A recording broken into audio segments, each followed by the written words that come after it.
पास आइए कि हम नहीं आएंगे बार बार, बाहें गले में डाल के।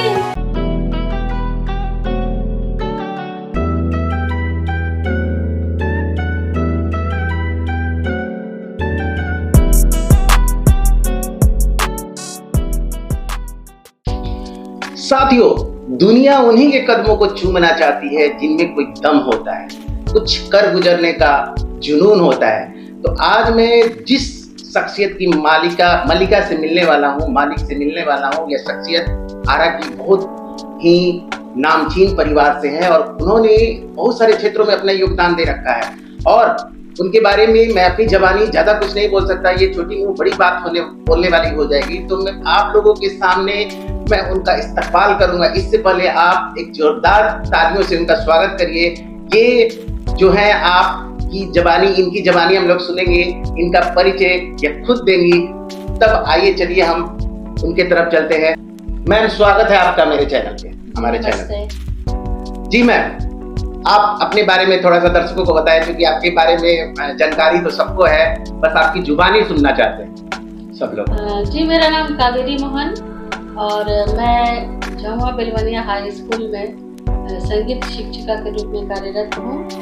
और एक परिवार आरा का एक नामचीन परिवार, जो प्रोफेसर श्याम मोहन अस्थाना मेरे पिता और माता सावित्री अस्थाना, उनकी सबसे छोटी बेटी हूँ। और बस इससे ज़्यादा मैं क्या बताऊँ।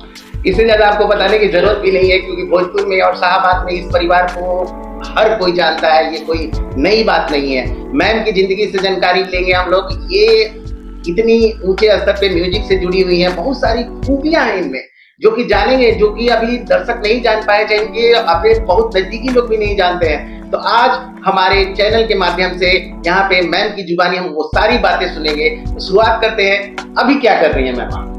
अभी तो फिलहाल संगीत शिक्षिका के रूप में कार्यरत हूँ। उसके अलावा स्कूल से आने के बाद मेरा ऑफलाइन ऑनलाइन म्यूजिक क्लासेस चलता है जी, जो कि इंडिया, अब्रॉड और लोकल भी जी सारे क्लासेस होते हैं। इसके अलावा जो समय बचता है, फिर मैं और भी कुछ क्रिएटिव वर्क करती हूँ, जैसे कैंडल मेकिंग। उसके अलावा फिर कोहबर पेंटिंग और भी तरह तरह की चीजें हैं, जिसमें मुझे लगता है कि एक इंसान को, एक लड़की को सर्वगुण संपन्न होना चाहिए। और एक अभिलाषा अभी भी है कि किस तरह से कहीं पर यदि ईंटा बनता हो जी, तो मैं जिंदगी में वो भी करना चाहती हूँ, क्योंकि मैंने कुम्हार के चाक पर भी एक मिट्टी का बर्तन बनाया है। जी, देखिए कि कैसे लोग हैं यहाँ पे इस धरती पे, खास करके आरा के बारे में जो बोला जाता है उसके विपरीत है और काफी चीजों में निपुण है। तो ये निपुणता क्या आपके परिवार की देन है या आपकी भी इसमें सहभागिता है? आपका ये जिज्ञासा या लगन या जो कहिए, तरह तरह की चीजों को आपने ट्राई किया है, आपने लाइफ में बहुत कुछ एडॉप्ट किया है और लोगों तक पहुंचाना चाह रही है।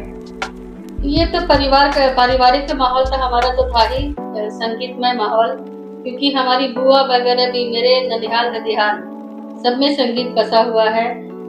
ददिहाल में तो खासकर बुआ हमारी पंडित ओंकारनाथ ठाकुर की शिष्या भी रही हैं जी।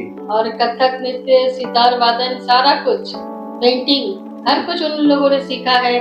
और मेरे ननिहाल के घर में मेरी माँ मौसी लोगों को सिखाने के लिए, संगीत सिखाने के लिए मेरे नाना ने उस्ताद रखे थे। अरे वाह! वो घर पर बैठ करके जिस टाइम पे जो राग गाया जाता है, जो गायन समय, उस समय उन लोगों को उठा करके वो राग सिखलाते थे जी। तो इस तरीके से तो दोनों साइड से, और माता पिता भी गाते थे, पापा भी गाते मतलब ये आपके खून में ही है? बिल्कुल। और माँ तो बाद में, माँ पापा जब नेपाल में रहते थे, 4-5 साल उन्होंने नेपाल में बिताए। पापा वहाँ त्रिचंद कॉलेज में प्रोफेसर थे, तो माँ वहाँ पर वायलिन बजाना सीखी। वो कुछ भी हुआ, मेरी बड़ी बहन कथक डांसर रही है। बड़ा भाई तो वैसे तो नेत्र रोग विशेषज्ञ है, डॉक्टर दीपक कुमार, लेकिन तबला बजाना, एक्टिंग करना और गायन सब में निपुण है। सबका सब कुछ रहा है।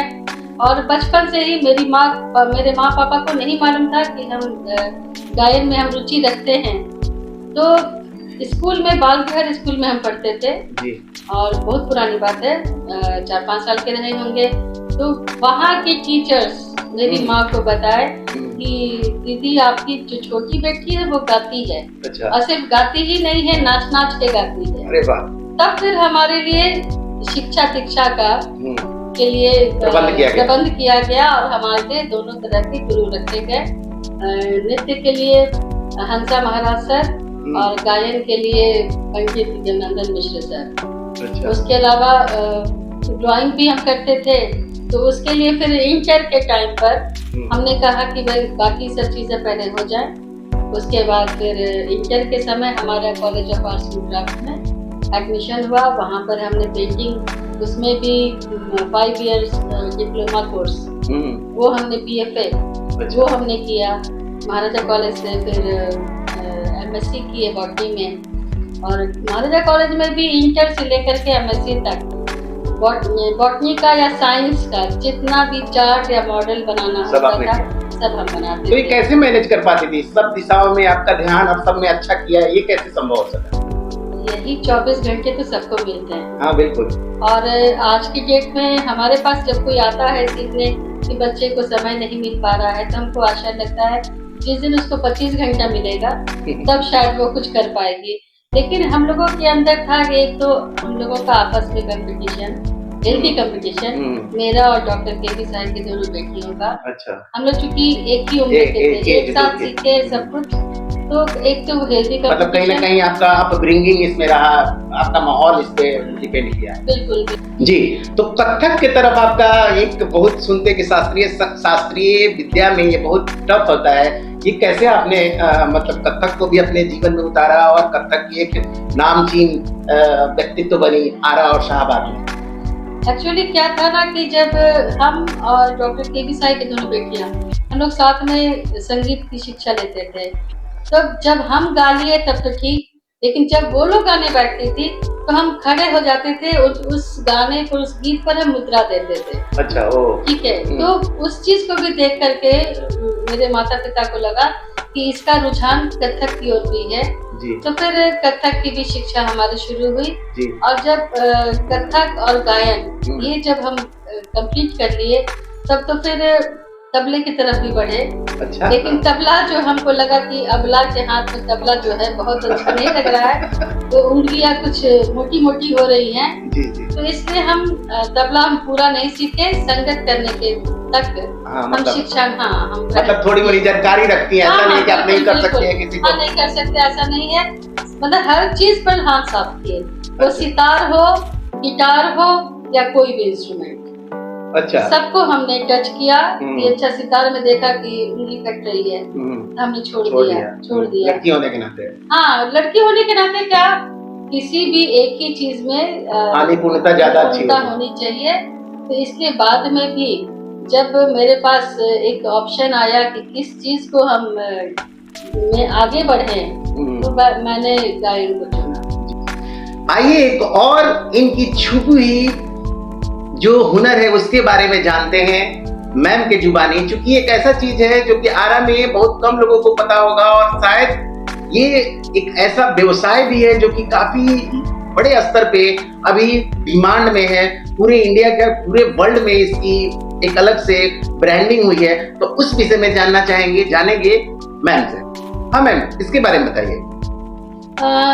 2001 से मैंने कैंडल मेकिंग के बारे में, डिजाइनर कैंडल्स के बारे में सोचना शुरू किया और इसकी तलाश में बहुत भटकी और उसके बाद करते कराते जब ये एक बहुत सुंदर सा ये एक गुलाब जब ये हाथ में आया जी, तो फिर हमको लगा कि जिस तरह से धीरू भाई अंबानी ने कहा कि सबके हाथ में एक मोबाइल होना चाहिए, उस तरह से सबके हाथ में ये गुलाब भी होना चाहिए जी। और इसके लिए मैंने हर साल करीब हमको लगता है कि 1 क्विंटल तक हम वैक्स मंगा करके ये बना लेते हैं, कैंडल्स बना लेते हैं।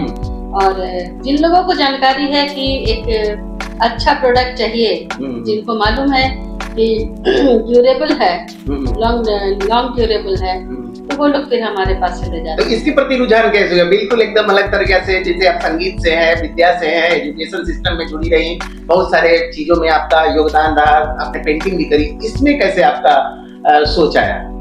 जब मैं भगनी निवेदिता में प्रिंसिपल के पोस्ट पर थी, तो उस समय मुझे भी लगता था कि लड़कियों को ऑलराउंडर होना चाहिए।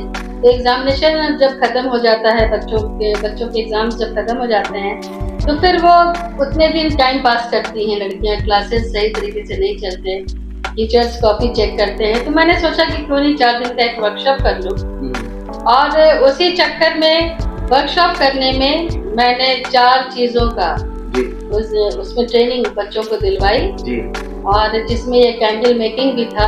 वो तो सिंपल टाइप का कैंडल था, लेकिन देखने पर हमको पता चला कि जब तक इसका डाई मेरे पास नहीं होगा तब तक ये बेकार है। उसके बाद एक धुन सवार हो गई हमको, मेरे पास ये चीज होना चाहिए, साचा मतलब, हाँ साचा होना चाहिए। और उसकी तलाश में हम भटकते हुए हम दिल्ली पहुंचे, कानपुर से लेकर के दिल्ली तक हम गए, और जहाँ से जो हमको मिल पड़ा मैंने काफी इसमें इन्वेस्ट किया। तो ऑब्जर्वेशन करके सिर्फ आपने सीखा ये सब चीजें, और इसके इतनी लगन हो गई कि आप दिल्ली पहुंच गए और पूरा अपना मतलब इसमें बहुत सारा टाइम भी देने लगी, जैसा मैंने सुना है। तो इसमें आगे क्या करना है? और 3 चीज और बताया आपने, 4 चीजों का जैसे नाम लिया था आपने, तो उसमें 4 चीज और। कैंडल मेकिंग था, फिर डिटर्जेंट पाउडर बनाना था, टाई एंड डाई था, और चॉक स्टिक जो होता है, अच्छा ये। लेकिन हमको सबसे अच्छा, सबसे खूबसूरत हमको कैंडल लगा, कैंडल मेकिंग लगा, क्योंकि बाकी चीजों के लिए बहुत सारे मटेरियल चाहिए, इसके लिए बहुत चीजें नहीं चाहिए। वो तो सिंपल व्हाइट कलर का कैंडल निकला था। वो तो धीरे धीरे फिर हम इस फील्ड में जब आगे बढ़ते गए तब और एक्सपेरिमेंट करते गए, तब हमको पता चला कि ये कलर इसमें कहाँ से आएगा, साल धागा कहाँ से आएगा, कौन सा इसमें ऑयल लगेगा, ये सारी चीजें फिर एक्सपेरिमेंट के तौर पर सब कुछ करते कराते, और जहाँ से ये सब सारा कुछ लिए उनको लगा कि शायद ये बिजनेस वुमन है। तो उन्होंने कहा कि इसमें इंस्पिरेशन कहाँ से मिला? बस देखते देखते ही, जैसे मेरे हस्बैंड जो हैं वो बिजनेसमैन हैं, जी जी, तो हम सोचे कि बिजनेसमैन तो वो हैं, लेकिन हम भी कुछ करके बिजनेस वुमन बने, हाँ वुमन बने, और साइड बिजनेस ये हो सकता है, चल सकता है। तो इसलिए मैंने इस क्षेत्र में भी पैर रखा।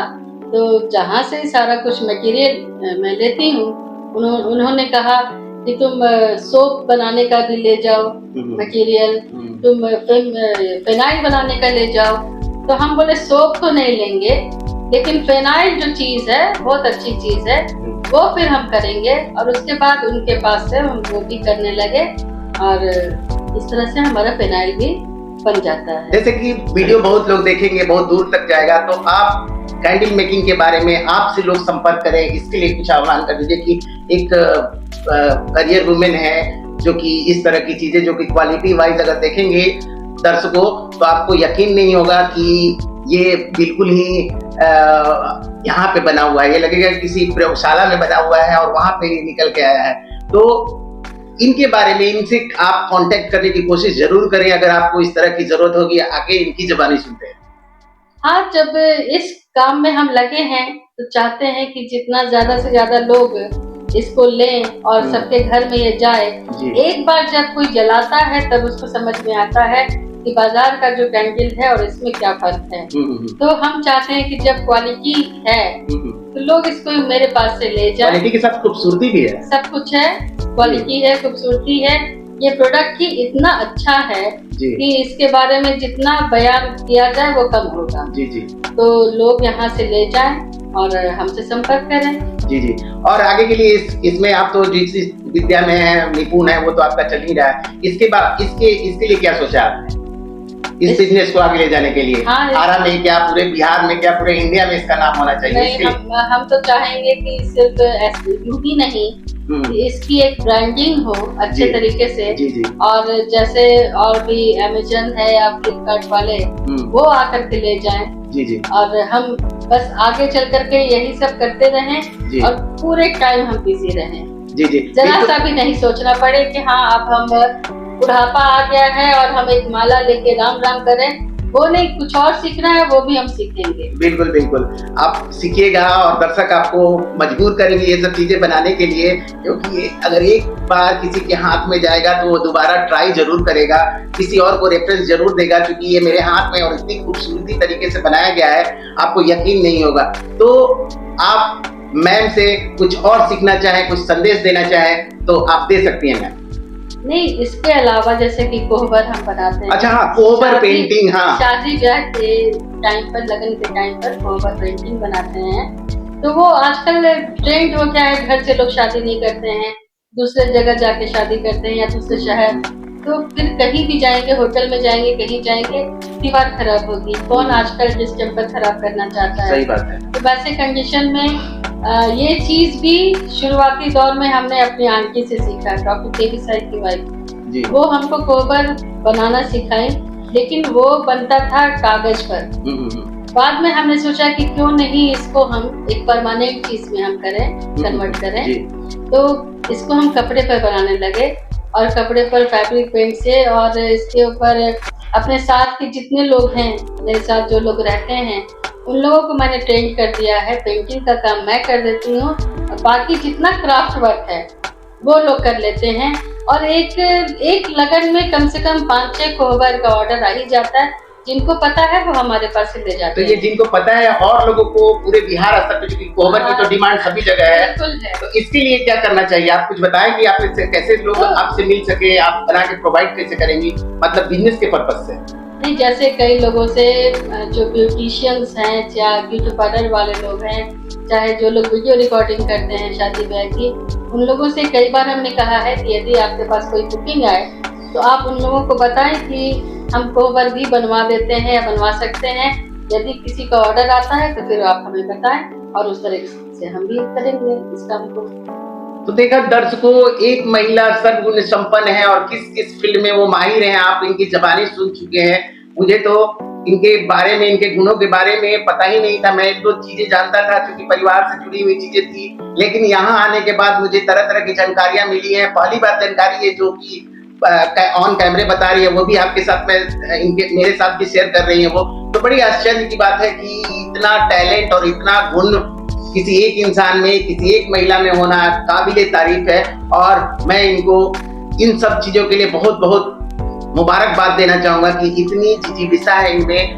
लड़कियों के लिए कोई संदेश देना चाहेंगी मैम, जो कि डरती हैं समाज से, जो कि डरती हैं नया कुछ करने से, तो आप कुछ मोटिवेट करें उनको। नहीं, आजकल की लड़कियां तो अब डरने वाली लड़कियां नहीं हैं जी। और सबसे बड़ी चीज है कि आजकल उनके अंदर पढ़ाई लिखाई से लेकर के हर कुछ की जी सीखने की कला, मतलब सीखना वो चाहती हैं, और सबसे बड़ी बात कि अपने पैर पे खड़े रहना चाहती हैं, खड़े होना चाहती हैं।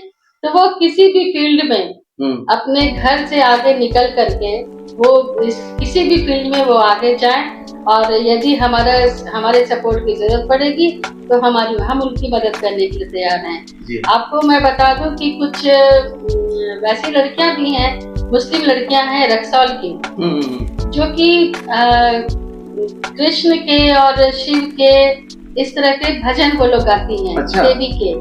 तो किसी ने हमसे संपर्क किया कि वो सब बहुत ही, उनका फैमिली बैकग्राउंड बहुत अच्छा नहीं है, तो वो लोग गाना सीखना चाहती हैं, लेकिन ट्रेनिंग नहीं है उनको। तो हमने कहा कि ऑनलाइन क्लासेस हमारे चलते हैं, उनको बोलिए कि वो ज्वाइन करें। तो वो सब ज्वाइन की हुई है और उनको हम फ्री ऑफ कॉस्ट सिखाते हैं। अच्छा, कोई बहुत बड़ी बात है, पैसा नहीं लेते हैं। और इस तरह के और भी लोग, यदि कोई आता है मेरे पास कि हमारे पास हम सीखना चाहते हैं, हारमोनियम नहीं है, तो यदि हमारे पास 4 है तो हम 1 दे देते हैं कि चलो तुम ले लो, प्रैक्टिस करो।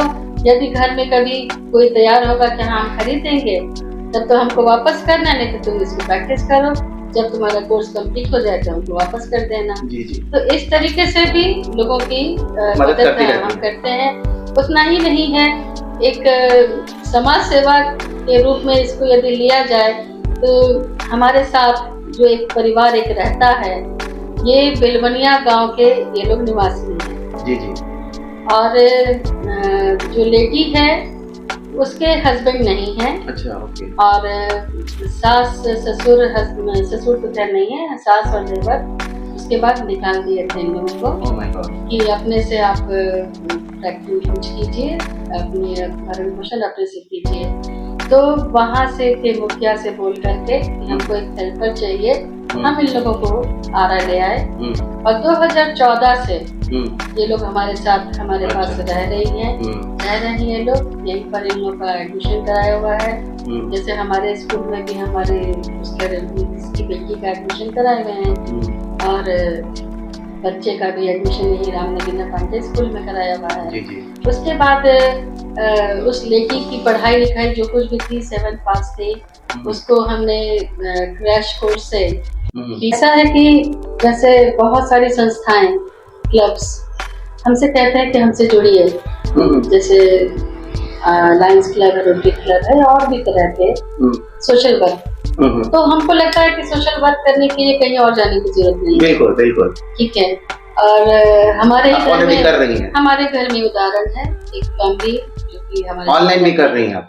हाँ, हमारे सब लड़कियों को जो आप शिक्षा दे रही हैं free of cost, this is also social work. Exactly. तो इन लोगों का भरण पोषण जो है फैमिली का सब कुछ हमारे जिम्मे है और बच्चों का फ्यूचर भी सोचना है। जी जी जी, लोगों का बहुत बड़ी सोच है आपकी। प्लस चाहते हैं कि जिस तरीके से मेरी बेटी सॉफ्टवेयर इंजीनियर है, वो इसकी बेटी भी या तो उस सेक्शन में जाए, उस स्ट्रीम में, और नहीं तो बैंकिंग सेक्टर, कुछ भी अपने पैर पे खड़ी हो जाए। पैसे की वजह से उसको रुकना नहीं, कहीं रुकना ना हो। और सबसे बड़ी चीज की अपना सारा हुनर धीरे धीरे उसको हम सिखलाते जा रहे हैं। उसकी मदर को अच्छा, लड़की खुद बच्ची जो है वो कथक डांसर है। अच्छा, और अभी तो जैसे कला उत्सव में भी स्टेट लेवल तक गई। अच्छा, स्कूल लेवल से स्टेट लेवल तक गए। और उसकी मदर को भी हमने 7th से मैट्रिक करवा दिया।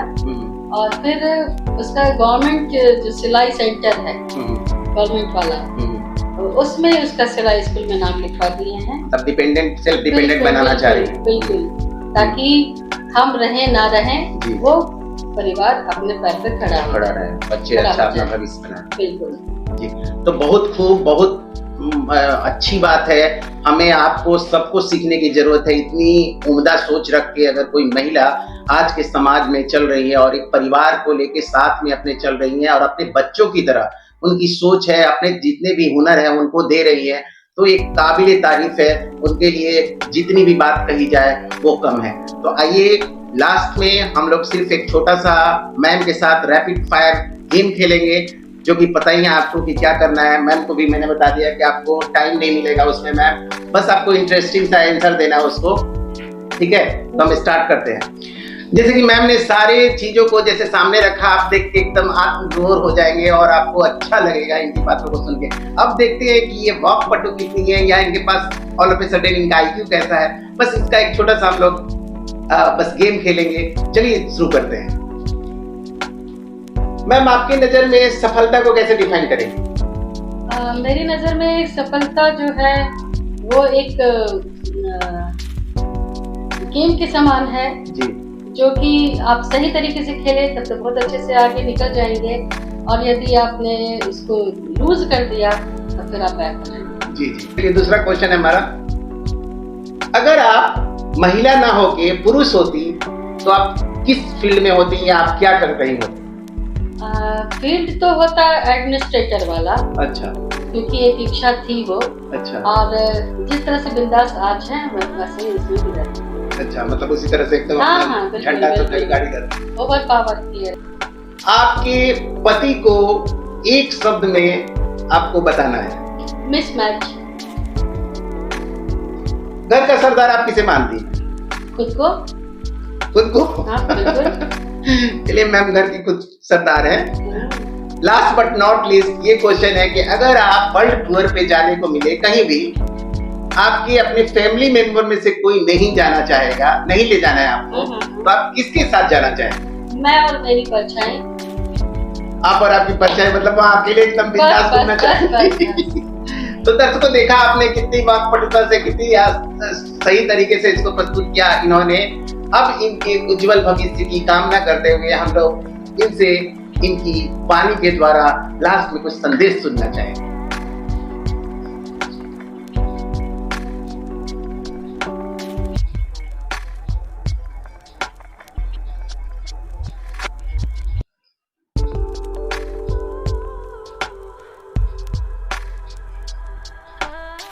भोजपुर की जनता से मैं ये कहना चाहूँगी कि ज़िंदगी मिली है जीने के लिए। लाइफ में कितनी भी निराशा आए, कितना भी हम को कुछ सहना पड़े, कुछ भी करना पड़े, हम लोगों को हमेशा पॉजिटिव थिंकिंग लेके चलना चाहिए और बिंदास आगे बढ़ते रहिए। कभी न कभी आपको सफलता मिलेगी। मेरी तरफ से धन्यवाद।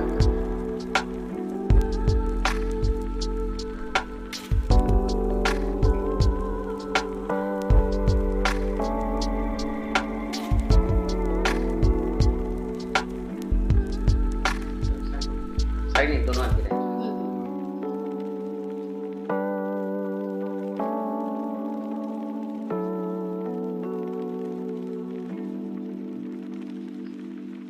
मैम के उज्जवल भविष्य के लिए और शाहाबाद की जनता की तरफ से मैं इनको बहुत बहुत शुभकामना देता हूं कि आने वाला समय इनके लिए गोल्डन पीरियड हो और जो जो चीजें ये सोच रखा है इन्होंने वो जल्दी से जल्दी अचीव करें, जिससे कि यहाँ की जनता को बहुत सारी चीजें मिले, बहुत सौगात के रूप में, बहुत सारी चीजें सीखने के रूप में।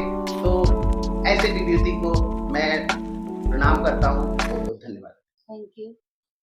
पास आइए कि हम नहीं आएंगे बार बार, बाहें गले में डाल के हम रोल जार जार, आँखों से भी ये प्यार की बरसात हो न हो, शायद फिर से जन्म में मुलाकात